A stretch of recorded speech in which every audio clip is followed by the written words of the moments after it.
Hi! In front of me is Realme 11 Pro, and today I would like to show you how you can delete added password from Google Passwords Manager.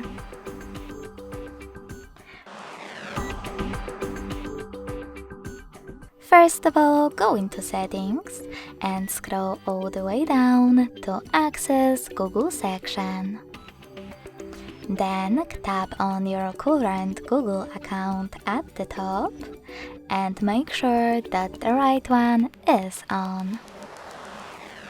Now select Autofill with Google, and Passwords. Following that, tap on one of your added passwords that you wish to get rid of. Enter your current login method and tap on Delete button. Lastly, confirm your choice in the pop-up.